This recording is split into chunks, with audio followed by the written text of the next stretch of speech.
Have you ever said yes to something like a coffee meetup, maybe a lunch date with friends, or a favor from someone else? And while you were there, you're smiling, you're laughing, you're having a great time. But the next day, or maybe even that very night, you are extremely exhausted. And you're honestly just wondering, what just happened? That, my friend, is what I like to call the post yes crash. It's when you have good intentions, you say yes with your mouth, but your inner self is on a picket line chanting, "We did not sign up for this." That sound familiar? Let's unpack this a little bit more because I actually have some tools that I want to give you today that you can start using immediately. Honestly, for a long time, I thought that being a good person or being a good friend for that matter, it included always being available if that person needed you. Even when I'd rather be at home regrouping, recharging, or when my inner voice was whispering, maybe skip this one this time. I coaxed myself many times. Just be supportive, Takia. You will want someone to do this for you if you need it. And I did this because I usually felt a little guilty, like I was somehow depriving my friends and family by not accommodating what they requested. In those moments, I didn't realize that I was trying to maintain this version of myself that equated good person and self-sacrificing actions. Of course, I didn't categorize it as such, but basically I was totally disregarding what I might have needed in those moments. Here's some in-your-face truth. You're gonna have to realize that not every yes is generous. Some yeses are just emotional transactions, to be honest, that are just offsetting the unanticipated guilt or disapproval. In other words, you didn't say yes because you wanted to. You said yes because you didn't want to feel bad later. Don't get me wrong, you might genuinely enjoy every moment. You laugh, connect, you're present. It doesn't change the fact that your nervous system is working overtime behind the scenes.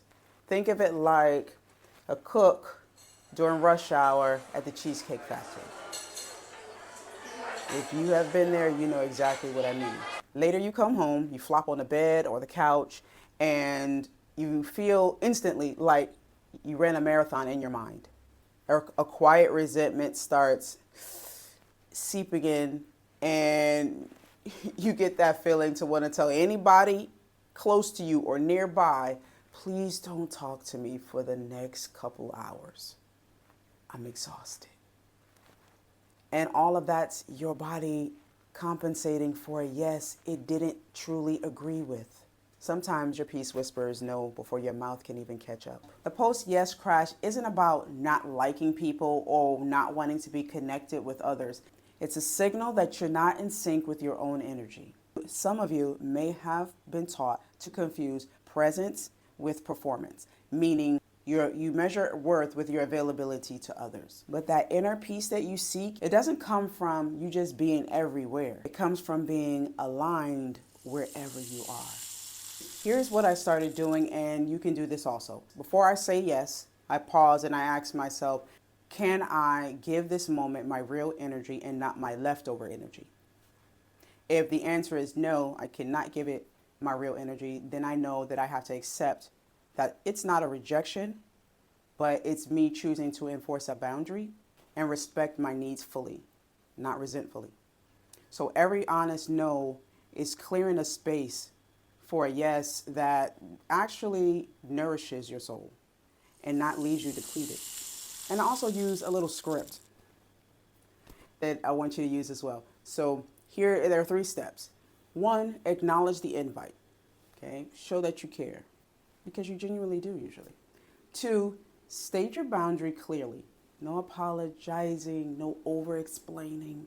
And 3, optionally, offer some sort of connection, maybe an alternate connection on your terms. That's if you feel comfortable with that. So here's what it would sound like. I love to catch up, but I think I'm gonna lay low this weekend. My energy's on empty and I need to reset.